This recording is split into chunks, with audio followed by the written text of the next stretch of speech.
Yo, what's up, Swedish people and Norwegians? Welcome back to another reaction video. Today, I'm reacting to why did Sweden and Norway break up?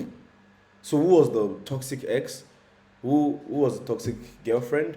Who was the violent one? We're gonna know everything in this video, okay? Short animated documentary, and let's just get into the video. Breakups are never easy, especially when your ex goes on to become a wealthy petrostate. But this is what happened to Sweden, which was in a union with Norway for almost a century until their split in 1905. Yeah. But what caused this dissolution?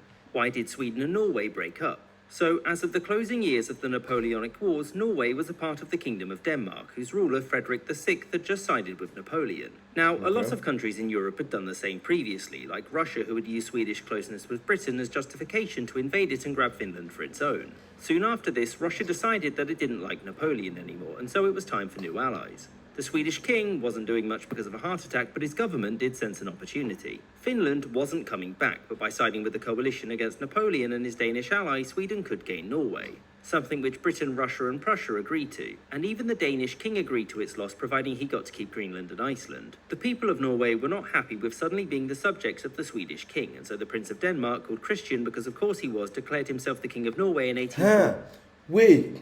Actually, some of these things that I see in Viking movies and all that, it's actually somehow related to this history and all that. Because there was yeah, I don't want to go into Vikings, but you guys understand. Those of you that watch, I watch a lot of Viking movies series, so you guys will understand what I'm trying to say. And proclaimed its independence. Against the Allies, he stood no chance of succeeding, but whilst they were busy fighting Napoleon, there was an opportunity to win political support. And he turned to Britain, whom he felt would recognise the plight of the Norwegian people and do the right thing to stop them from being handed over to a foreign king. But fun fact, no. Tensions rose, and when the Swedish came to claim their prize, fighting broke out. This lasted for about 2 weeks and ended with the Swedish making some concessions in return for Norway joining the Union voluntarily. Norway would keep its semi-democratic constitution, the king's powers there would be limited, and Norway would maintain separate armed forces. Relations between the two states improved over the next half a century, with the Swedish-based kings So presenting a... basically, yeah, both of them cheated. Yeah, I mean that's if you're talking in terms of the title, both of them cheated, and so yeah, much more conciliatory they broke tone up to on the neutral Norwegian times, subjects. Although by doing this, they angered Swedish politicians, who saw Norway as the junior partner in the Union, and many there feared that Okay, so Norway cheated first. Okay, let me just shut up. they would Let's just never be continue. placated and would simply keep asking for more. And they weren't wrong. Norwegian politicians kept asking for more autonomy over the course of the late 19th century. Wow. The big one was when in 1891 Norwegian elections saw the Liberal Party victorious. The Liberals were proponents of Norwegian independence, but if that couldn't be achieved, then they demanded separate foreign and trade policy for Norway.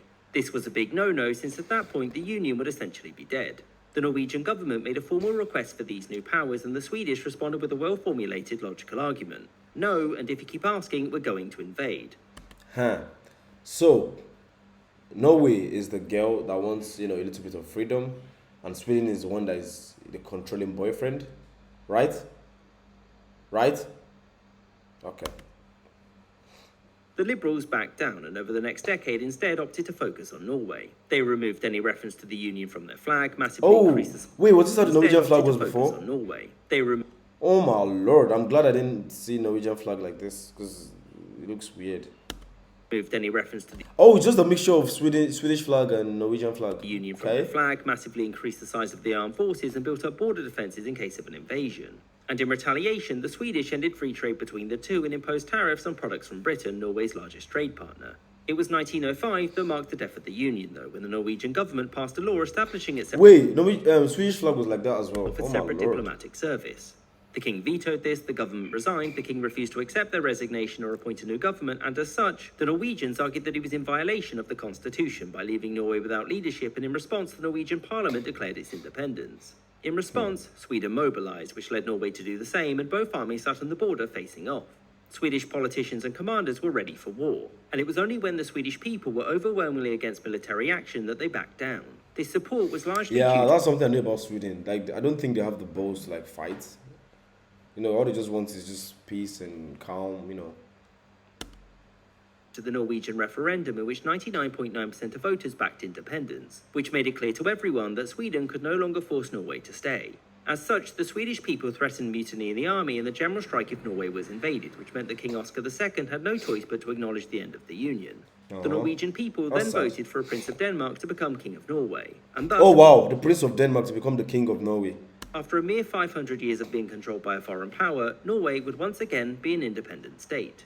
I hope you enjoyed this episode, with a special Yeah, thanks to my... I enjoyed it. That was actually a little bit educative, and fact that I could relate it into like a boyfriend girlfriend situation, it made me understand quite better. So yeah, that's why Sweden and Norway break up. Why did Sweden and Norway break up? And yeah, we'll see you next time, guys. Peace.